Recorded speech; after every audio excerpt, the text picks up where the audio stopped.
Hello friends, કેમ છો? આજે આપણે સ્પર્ધાત્મક પરીક્ષામાં ખૂબ જ ઉપયોગી એવો અગત્યનો ટોપિક લેવાના છીએ કે જે લગભગ તમામ પ્રકારની સ્પર્ધાત્મક પરીક્ષામાં એના પ્રશ્નો હોય જ છે. અને એ ટોપિક એટલે બીજો કોઈ ટોપિક નહીં પણ આપણો જાણીતો ટોપિક દિશા અને અંતર. ખૂબ જ સરળ ટોપિક છે અને જો આ ટોપિક ઉપર એકવાર તમે કમાન્ડ મેળવી લેશો તો રોકડા માર્ક અપાવે એવો ટોપિક છે. એટલે કે પરીક્ષામાં એના જેટલા પણ પ્રશ્નો આવે એ એક પણ પ્રશ્ન અચૂક રીતે તમે સોલ્વ કરી શકો છો અને એને સરળતાથી તમે સોલ્વ કરી અને તમારો સ્કોર છે વધારી શકો છો. તો જો ખરેખર આપણે દિશા અને અંતર વ્યવસ્થિત સમજવાને શીખવા માંગતા હોય તો વિડીયોમાં અંત સુધી બન્યા રહેશો. આ ચેનલ પર આપના માટે ખૂબ જ સારું કન્ટેન્ટ પૂરું પાડવામાં આવનાર છે અને આ ચેનલનો એક જ હેતુ છે આપની જિંદગી સફળ બને, આપ સફળ થાવ અને આપ આપના કુટુંબમાં, આપના પરિવારમાં ક્યાંક ને ક્યાંક ઉપયોગી થાવ એ માટે જ આ ચેનલનો હેતુ છે. અને આ ચેનલની પર કોઈ જ ફીસ લેવામાં નથી આવતી, માત્ર આપનું પ્રોત્સાહન એ જ અમારી ફીસ છે. તો જો વિડીયો ખરેખર આપને ગમે તો વિડીયોને લાઈક કરવા વિનંતી, મિત્રોને શેર કરવા વિનંતી, જેથી એ લોકો પણ લાભ લઈ શકે અને પોતે એક બની શકે. અને ખરેખર જો ચેનલ પર આપ નવા હો તો ચેનલને સબસ્ક્રાઇબ કરી બાજુમાં રહેલ બેલ આઇકન દબાવી દેવું, જેથી કરીને આપને મારા નવા વિડીયોની અપડેટ્સ મળતી રહે. હવે કોઈ પણ પ્રકારનો સમય બગાડ્યા વગર આપણે આજનો જે ટોપિક છે દિશા અને અંતરની શરૂઆત કરીએ. તો ખરેખર આ દિશા અને અંતર જે છે એ ખૂબ જ સરળ એવો ટોપિક છે જે આપણે સમજવાનો છે. નામ જે છે દિશા અને અંતર, એમાં આપણે શરૂઆત કરશું દિશાથી. એટલે કે આપણે દિશા પહેલા સમજીએ.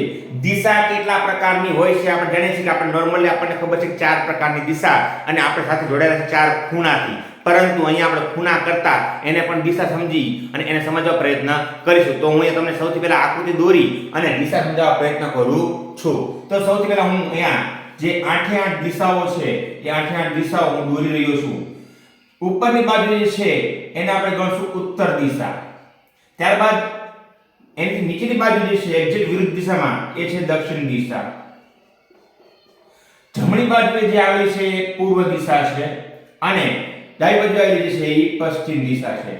અહીંયા આપણે એક વસ્તુ યાદ રાખવું, જ્યાં પણ આપણે કોઈ પણ પ્રકારનો પ્રશ્ન પૂછાય તો જે બાજુએ મોઢું કરીને ઊભા છો એ સિવાયની જ્યારે પણ વાત હોય ત્યારે વચ્ચેનો પોઈન્ટ જે છે આને આપણે ઊભા આપણું સ્થાન ગણી લેશું. અને ત્યાંથી ઉત્તર બાજુ જે છે ઉપરની બાજુ એ ઉત્તર દિશા છે, નીચેની બાજુ એ દક્ષિણ દિશા છે, જમણા હાથ ઉપર એ પૂર્વ દિશા છે અને ડાબા હાથ ઉપર પશ્ચિમ દિશા છે. હવે ઉત્તર અને પૂર્વની વચ્ચે જે એક દિશા આવેલી છે કે જે ખૂણો બને છે એને આપણે કહીએ છીએ ઈશાન ખૂણો. અને એને જે બીજું નામ આપવું હોય રીઝનિંગ ની અંદર એને ઉત્તર પૂર્વ પણ કહેવામાં આવે છે. એટલે કે એને ઉત્તર પૂર્વ હું ટૂંકમાં લખી રહ્યો છું પણ આને કે ઉત્તર પૂર્વ દિશા પણ કહેવામાં આવે છે અને આપણા મુજબ એને ઈશાન ખૂણો પણ કહેવામાં આવે છે. ત્યારબાદ પૂર્વ અને દક્ષિણની વચ્ચે જે આવેલો છે એને આપણે કહીએ છીએ અગ્નિ ખૂણો. અને અગ્નિ ખૂણો જે છે એને દક્ષિણ પૂર્વ તરીકે પણ ઓળખવામાં આવે છે. દક્ષિણ પૂર્વ દિશા તરીકે પણ ઓળખાય છે. અને તમને ઇંગ્લિશની વાત કરી દઉં તો આને નોર્થ ઈસ્ટ પણ ઓળખવામાં આવે છે અને સાઉથ ઈસ્ટ તરીકે પણ ઓળખવામાં આવે છે. ત્યારબાદ ઈશાનની એક્ઝેક્ટ સામેનો ખૂણો જે છે અથવા પશ્ચિમ અને દક્ષિણના પશ્ચિમ વચ્ચેનો જે ખૂણો બને છે એને આપણે નૈઋત્યના તરીકે ઓળખીએ છીએ. અને આપણે જાણીએ છીએ કે આપણા ભારત દેશની અંદર જે મોસમી પવનો વાય છે એ નૈઋત્ય દિશા તરફથી આવે અને વરસાદ લાવે છે. આ ભૂગોળની ટોપિક છે નાનકડો એ વાત કરું છું. જરૂર પડે સમય આવે ગણિત અને રીઝનિંગ અને મેથ્સ સિવાય આપણે ભૂગોળ કે બંધારણના પણ વિડીયો મૂકવાના છીએ, તો ચેનલ પર બન્યા રહેશો. તો નૈઋત્ય જે છે એને દક્ષિણ પશ્ચિમ તરીકે પણ ઓળખવામાં આવે છે, ઇંગ્લિશમાં સાઉથ વેસ્ટ તરીકે ઓળખાય છે. અને છેલ્લો ખૂણો જે બને છે ઉત્તર અને પશ્ચિમની વચ્ચે એ છે વાયવ્ય ખૂણો. અને વાયવ્ય ખૂણો જે છે એને સાદી ભાષામાં કહીએ તો એ ઉત્તર પશ્ચિમ તરીકે ઓળખાતો ખૂણો છે. એને નોર્થ વેસ્ટ તરીકે પણ ઓળખવામાં આવે છે. તો મુખ્યત્વે જે 8 દિશાઓ બને છે અહીંયા માટે આપણી માટે અગત્યનો કી પોઈન્ટ શું નીકળે છે તો જે આપણને પ્રશ્નમાં આપવામાં આવેલું છે મિત્રો એમાં એક જ વસ્તુ યાદ રાખવાની કે જ્યાં પણ તમે ઊભા છો આપણે અહીંયા અગત્યના પોઈન્ટ તરીકે લખીએ છીએ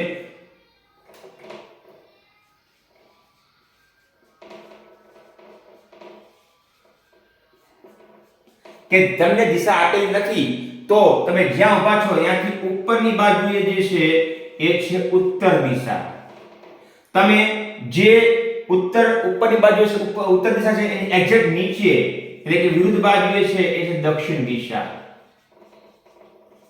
જમણી બાજુ હાથ ઉપર જે આવેલી દિશા છે એ છે પૂર્વ દિશા અને ડાબા હાથ ઉપર આવેલી જે દિશા છે એ છે પશ્ચિમ દિશા.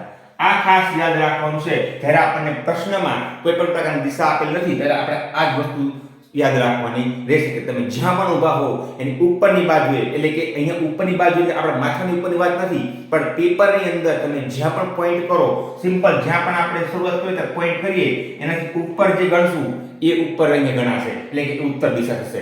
નીચે એટલે અહીંયા નીચેની બાજુ થશે. જમણો હાથ એટલે કે આ બાજુ અને ડાબો હાથ એટલે કે આ બાજુ. આ પ્રકારે દિશાની ગણતરી થાય છે. તો આ જે છે મેઈન દિશાઓ જે 8 દિશાઓ મુખ્ય 4 દિશા અને 4 ખૂણા એટલે કે કુલ 8 દિશાઓ છે એની અહીંયા વિગત હતી. હવે આગળ આપણે જોઈએ કે 8 દિશાઓ છે એના આધાર ઉપર આપણે કઈ જમણી બાજુ કઈ ડાબી બાજુ નક્કી કરીશું. પ્લસ આપણે ઘણીવાર પરીક્ષામાં પ્રશ્ન પૂછાશે ઘડિયાળની દિશામાં અને ઘડિયાળની વિરુદ્ધ દિશામાં તો એને કેવી રીતના સમજવું એની ચર્ચા આપણે કરીએ છીએ.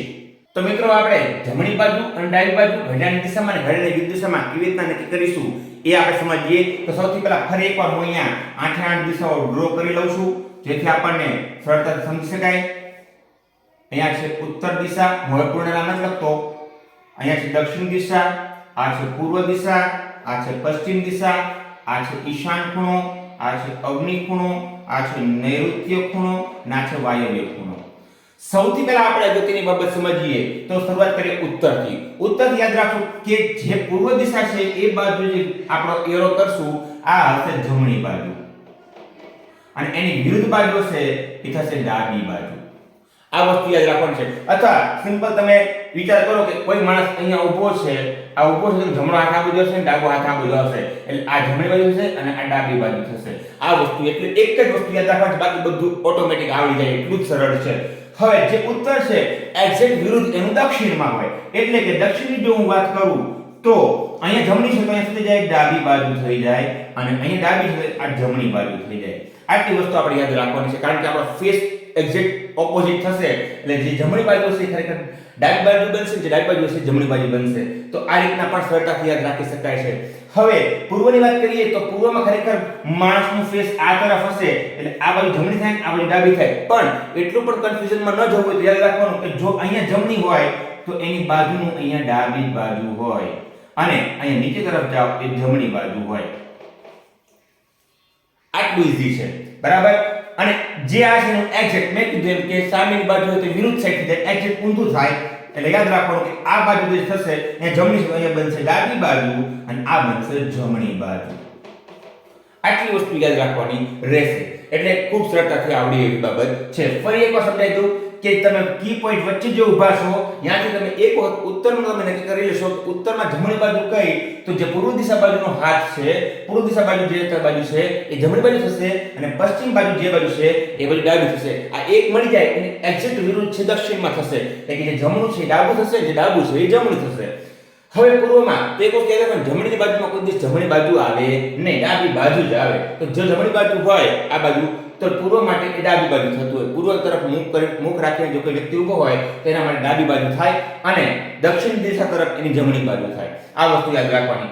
અને એક્ઝેક્ટ એનું ઊંધું એ પશ્ચિમ દિશામાં થશે એટલે કે પશ્ચિમમાં જે પૂર્વમાં જે ડાબું છે એ પશ્ચિમમાં જમણું થશે અને જે જમણું છે પૂર્વમાં એ પશ્ચિમમાં ડાબું થશે. તો આ કી પોઈન્ટ તરીકે આ વસ્તુને યાદ રાખી શકો છો અને ખૂબ જ સરળતાથી યાદ રહી જાય એ બાબત છે.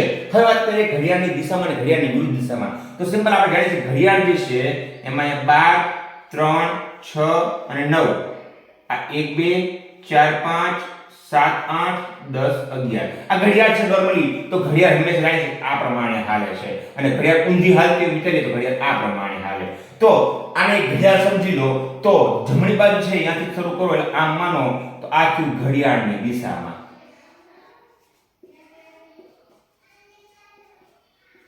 અને એને ઊંધું સમજો તો આ ડાબીથી આમ બાજુ ગણતરી કરો તો આ થયું ઘડિયાળની વિરુદ્ધ દિશામાં. આજે આપણું 8 દિશા કે 4 મુખ્ય દિશા છે એને ઘડિયાળ માની લો તો આ બાજુ જે હાલશે એ ઘડિયાળની દિશામાં થશે, ઘડિયાળ સમજો તો, અને આ બાજુ હાલશે એને ઘડિયાળની વિરુદ્ધ દિશામાં કહેવાશે. અહીં એક કી પોઈન્ટ સમજવા જેવો બાબત અગત્યનો પોઈન્ટ ઈ છે, સમજી લઈએ. તો અગત્યનો પોઈન્ટ અહીંયા શું છે કે જ્યારે પણ ઘડિયાળની દિશામાં વાત કરે, ઘડિયાળની દિશામાં ચાલે છે તો આપણે યાદ માનવાનું કે જમણી બાજુ ચાલે છે, આટલું યાદ રાખવાનું કે જમણી બાજુ જ આપણે ફરવાનું છે, બરાબર. અને એમ કે ઘડિયાળની વિરુદ્ધ દિશામાં ચાલે છે, ઘડિયાળની વિરુદ્ધ દિશામાં ચાલે છે એનો મતલબ શું થશે? ડાબી બાજુ ફરવાનું. જો એ તો ઘડિયાળની વિરુદ્ધ દિશામાં ફરે ચાલે છે, ફરે છે, તો આપણે ડાબી બાજુ ફરવાનું છે હંમેશા. આ બધી ડાબી બાજુ છે, ડાબી, અને આ જમણી બાજુ. આટલું યાદ રાખો એટલે આ ને લગતા લગભગ પ્રશ્નો ઈઝીલી સોલ્વ થઈ જશે. બહુ ઈઝી અને સમજાય રીતે મેં તમને સમજાવ્યું છે. તેમ છતાં કોઈ ડાઉટ હોય, કોઈ ક્વેરી હોય તો કમેન્ટમાં જરૂરથી જણાવશો, જેથી કરીને આપણે ડાઉટ કે ક્વેરી સોલ્વ કરી શકીએ. ફરી એકવાર કહું છું કે આ ચેનલનો મુખ્ય હેતુ માત્ર ને માત્ર આપનો વિકાસ, આપની પ્રગતિ છે. તો ખરેખર આપને જો વિડિયો ગમતા હોય તો વિડિયોને એકવાર લાઈક કરશો, અને જે મિત્રોને જરૂરિયાત છે એ લોકોને શેર કરજો, કારણ કે દરેક વ્યક્તિ મોંઘી ફીસ ભરીને ટ્યુશન રાખી શકતો નથી, અને અમારો ઉદ્દેશ્ય આપને સારામાં સારું કન્ટેન્ટ પ્રોવાઈડ કરવાનું છે. અને એ સારામાં સારા કન્ટેન્ટ થ્રુ આપના 1 માર્ક્સ 2 માર્ક્સ કે 5 માર્ક્સ વધશે તો એ અમારા માટે ખરેખર ખુશીની વાત હશે. હવે આપણે આગળ વાત કરીએ તો દિશા અને અંતરમાં જે મેઇન ટોપિકમાં જે મેઇન કી પોઈન્ટ હતા એની મેં ચર્ચા કરી દીધી દિશા બાબતે, બરાબર. હવે આની સિવાય આવે છે ખૂણાની બાબત. તો ખૂણો કેવી રીતના ગણતરી થાય છે, ખૂણો શું છે એની ચર્ચા કરીએ. એટલે જે એનો પાયાની બાબત છે એ અહીંયા પૂરી થાય છે ને પછી દિશા અને અંતરમાં કેવા પ્રકારના પ્રશ્નો પૂછાય છે એ સાથે સાથે પેટર્ન જે છે હું તમારી સમક્ષ એ લખીશ, અને નેક્સ્ટ વિડિયોથી આપણે એ સાથે સાથે જે ટોપિક છે એ સાથે સાથે પેટર્ન છે એને આપણે કવર કરશું. એક જ વિડિયોમાં સાથે સાથે પેટર્નના 2-3 ઉદાહરણ લઈ અને પેટર્ન સમજાવીશ, અને ત્યાર પછીના વિડિયોમાં હું મેક્સિમમ 25 પ્રશ્નોનો આપણે ઉદાહરણ તરીકે લઈ અને એ તમામ પ્રશ્નો સોલ્વ કરી કેવી રીતના સોલ્વ કરી શકાય એની ચર્ચા કરી અને આપણે આ ટોપિક જે છે એને પૂર્ણ કરશું. તો હવે આપણે ખૂણો શું છે એની આપણે ચર્ચા કરીએ. ખૂણા આધારિત દિશા. તો હું સૌથી પહેલા 4 દિશા દોરું છું, આને હું વર્તુળ માની લઉં. તો જો વર્તુળ જે છે એના તમામ ખૂણાનો સરવાળો 360 અંશ થાય એટલે આપણને ખબર છે. તો મુખ્ય 4 દિશાની વાત કરું તો એક ખૂણાનો માપ થશે 90 અંશ. 90 અને 90 કુલ 360 અંશ. એટલે એક ખૂણાનો એક જે દિશા છે એનો એક ભાગ ગણીએ, આ એક ભાગ, બે ભાગ, ત્રણ ભાગ અને ચાર ભાગ, કુલ 4 દિશા 4 ભાગ પડે તો એક ભાગનું માપ થશે 90 અંશ, બરાબર. આ વસ્તુ યાદ રાખીશું. સેમ વસ્તુ અહીંયા પણ યાદ રાખવાની છે કે ઘડિયાળની દિશામાં કે એટલે જમણી બાજુ, ઘડિયાળની વિરુદ્ધ દિશામાં કે એટલે ડાબી બાજુ. આ વસ્તુ આપણે ધ્યાનમાં રાખીશું. આ વાત છે 4 મુખ્ય દિશાઓની. પણ જો આપણે 8 દિશાની વાત કરીએ તો 8 દિશા હું અહીંયા એને ડ્રો કરું છું. આને એક વર્તુળ સમજશો તો જે આ આખો 90 અંશનો ખૂણો છે એના 2 ભાગ પડે છે. 2 ભાગ પડે છે મતલબ આ 2 ભાગના મૂલ્ય થશે 45 અંશ, અને કુલ 8 ભાગ પડે છે. 1 2 3 4 5 6 7 અને 8. અને જો 360 અંશને તમે 8 વડે ભાગશો તો તમને જવાબ મળશે 45 અંશ. એનો મતલબ એક ભાગના ખૂણાનું માપ 45 અંશ થાય છે. આ એટલા માટે કહી રહ્યો છું કે ઘણીવાર આપણને રકમમાં આટલા ડિગ્રી અંશ ફરે છે ત્યારે આપેલું હોય ત્યારે આ આપણે ઈઝીલી અને આને યાદ રાખેલું હશે તો એના દ્વારા આપણે દાખલો સોલ્વ કરી શકીશું. એ પ્રશ્ન આપણને આવડશે. તો એક ખૂણાનું માપ 45 અંશ થાય એટલે કે એક ભાગનું માપ થશે 45 અંશ. બે ભાગ હોય તો 90 અંશ, ત્રણ ભાગ હોય એમાં 45 ઉમેરીએ 135 અંશ, 4 ઉમેરીએ 4 ભાગ થાય તો 180 અંશ, કારણ કે એક્ઝેક્ટ ઓપોઝિટ થશે, બરાબર. 5 ભાગ કરીએ ત્યારે આમાં હજી આપણે 45 ઉમેરીએ તો 225 અંશ, 6 ભાગ કરીએ ત્યારે 270 અંશ, 7 ભાગ કરીએ ત્યારે 315 અંશ, અને 8 ભાગ પૂરા થાય ત્યારે 360 અંશ. આમ કુલ 8 ભાગના જે ખૂણા પડે છે એના આધાર ઉપર આપણે ભવિષ્યમાં જે દાખલા હશે તો આના આધારે ક્વિકલી આપણે સોલ્વ કરી શકીશું. એટલે આ ભાગ પણ આપણે યાદ રાખવાના રહેશે. અને આ ખૂણો જે છે એ ખૂણાના આધાર ઉપર એક ભાગનું માપ 45 અંશ થાય છે એ નક્કી આપણે કરી શકીએ છીએ. અને બે ભાગ ભેગા થાય એટલે એક મુખ્ય દિશાનો ભાગ પૂરો થાય છે જે 90 અંશ તરીકે ઓળખાય છે. અહીંયા આપણે ઘણીવાર હિન્દીમાં પણ પ્રશ્ન શબ્દ આવે ત્યારે શું યાદ રાખવું, યાદ રાખજો. ઘણી આપણે દાહિને મૂળ અને બાહ્ય મૂળ, આવો આપણને શબ્દ આપવામાં આવે છે. તો દાહિનીનો મતલબ થાય જમણી બાજુ વળવું અને બાહ્યનો મતલબ થાય ડાબી બાજુ વળવું. આ આપણને ખાસ ખ્યાલ હોવો જોઈએ, કારણ કે સૈનિક પૂછના જ્યારે દાખલા પૂછાય ત્યારે આપણે જાણીએ છીએ કે એની અંદર દાહિને મૂળ અથવા બાહ્ય મૂળ જેવા શબ્દો ઉપયોગ થતો હોય છે. પણ એક શબ્દ પણ આવે છે પીછે મૂળ. પીછે મૂળનો મતલબ થાય જે દિશામાં તમે ઊભા છો એની એક્ઝેક્ટ ઓપોઝિટ દિશામાં ફરવું. સોરી મિત્રો, લાઈટ જવાના કારણે થોડું ડિસ્ટર્બન્સ ઊભું થઈ રહ્યું છે, પણ વિડીયો પૂર્ણ કરી રહ્યો છું જાહેર સાથે જ થોડુંક સમજાવીને પૂરું કરીશ.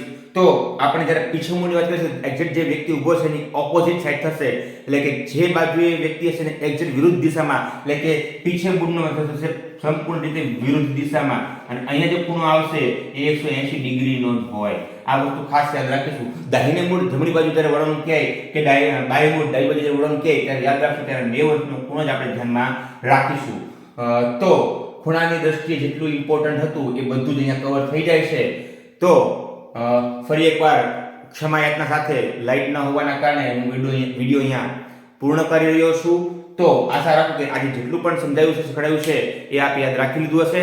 તેમ છતાં ન સમજાણું હોય તો કોમેન્ટ કરી જણાવશો કઈ બાબતમાં query છે, ક્યાં ડાઉટ છે, અને એકવાર આખું રિવિઝન કરી લેજો, જેથી કરીને જ્યારે આપણે એના પ્રશ્નો સોલ્વ કરીએ ત્યારે આપ સરળતાથી એને સોલ્વ કરી શકો અને સમજાય. એટલા માટે ફરી એકવાર શક્ય બને તો વિડીયો આખો જોઈ લેજો. અને ખરેખર જો આપને વિડીયો ગમ્યો હોય તો વિડીયોને લાઈક કરવાની નથી, મિત્રોને શેર કરવાની નથી, જેથી કરીને એ લોકો પણ લાભ લઈ શકે. અને હજુ સુધી જો આપ ચેનલ પર નવા છો તો તમે સબસ્ક્રાઇબ કરી બાજુમાં બેલ આઇકન દબાવી દો, જેથી કરીને આપને મારા નવા વિડીયોની અપડેટ્સ મળતી રહે. મળીએ છીએ નેક્સ્ટ વિડીયોમાં, જેની અંદર આપણે દિશા અને અંતરને લગતા જે અલગ અલગ પ્રકારના પ્રશ્નો પૂછે છે એની તમામ પેટર્ન આપણે અહીંયા જોઈશું ઉદાહરણ સાથે. તો નેક્સ્ટ વિડીયો ટૂંક સમયમાં જ આવવાનો છે. તો મળીએ છીએ નેક્સ્ટ વિડીયોમાં. ધન્યવાદ.